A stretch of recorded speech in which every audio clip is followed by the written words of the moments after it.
Video game development used to be out of reach for the common enthusiast. Rendering and programming software was expensive, and there were reasons why companies like Electronic Arts, Activision, and the like could afford the most advanced toolkits and license out console development kits.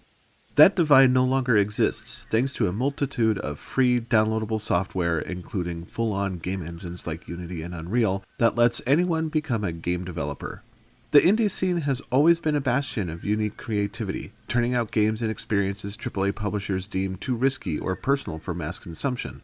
Soda Drinker Pro suddenly comes to mind. As with AAA games, there are winners and not quite so winners, but at least an indie developer doesn't have to worry about getting fired or shut down by some studio exec if a game doesn't do well. Where the Bees Make Honey is one such independent project, the result of a successful Kickstarter campaign in 2018. Developed for PC, Xbox, and PlayStation 4, the game is a contemplative piece focused on the innocence and imaginative spirit of childhood before the manacles of adulthood and responsibility were slapped on our ankles. The adventure opens with a young woman named Sunny, who is stuck in a dead-end telemarketing job and, even worse, forced to work overtime alone, which, now that I think about it, that seems a little odd and unreal. This is the perfect moment for Sunny to reflect on her life and lament the loss of her youth spent wearing a bee costume and exploring the world with a carefree spirit. After a routine attempt to turn on a generator that powers the entire high-rise office building where she is the sole occupant? Anyway, we are whisked away on a surreal and abstract adventure of self-reflection. Is this a dream? I want a dream. What follows are a series of non-linear instances built around moments of Sunny's life, such as a wintry ride on her bicycle and her first solo trick-or-treating adventure. These transitional sequences are usually bookended by puzzle stages that are far too few in number and involve shifting perspectives to collect a series of golden honeycombs. Where the Bees Make Honey is a mashup of two gameplay experiences, one does well while the other actively ruins the goodwill cultivated by the former.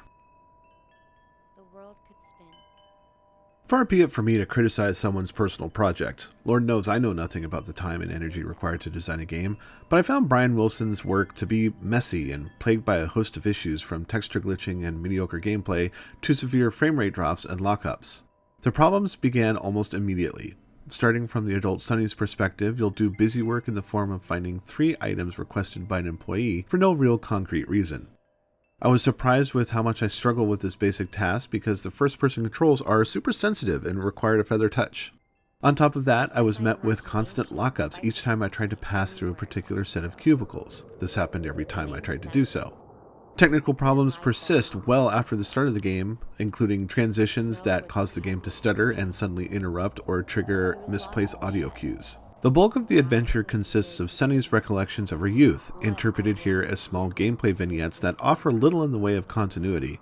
In one sequence, you'll play as a bunny trying to find her lost young. In another, you'll steal an RC car through an obstacle course running on a bad physics engine. You'll gather honeycombs on an empty street, avoid scary jack-o'-lanterns, and patrolling zombies. Of these, the rabbit and RC car sequences are awful because of their camera-relative tank controls that honestly have no place in a video game in 2019. Scenes like this, played against an introspective Sunny, are inarguably the worst part of Where the Bees Make Honey. That's because they expose flaws possibly related to the developer's inexperience.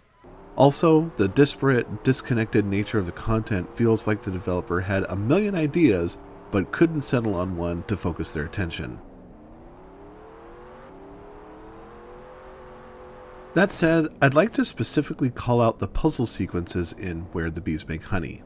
In a game that equates time with the passing of seasons, you'll spend those moments in a 3D isometric puzzle space that has you shifting the perspective of a small piece of land to create pathways and connectors to reach 3 golden honeycombs.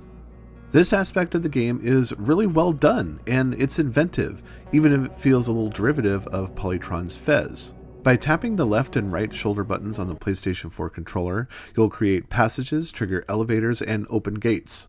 The visual design of these stages is lovely and far more pleasant and evocative than any other part of the game. If the entirety of Where the Bees Make Honey were comprised of these puzzles, I would have liked it a lot more. Loved it even. Unfortunately, they exist as diamonds in a swampy mire. I take no delight in dumping on the games people make, especially indie titles. It's easy for me to sit here and harp on Where the Bees Make Honey's frustrating faults because I don't know the struggle, blood, sweat, and tears involved with making a personal project like this. But my role as a reviewer is to provide a fair and honest opinion of the games I play, and in that regard, Brian Wilson's game is a bit of a mess and is a victim of its own technical issues. It's sometimes a heavy-handed, shaky adventure that trades on the common theme of recapturing our childhood wonder. Where the Bees Make Honey has some interesting ideas with presentation and puzzles. However, the persistent high level of frustration I felt with trying to navigate the majority of the game because of issues that were way out of my control completely overshadowed any of the good stuff.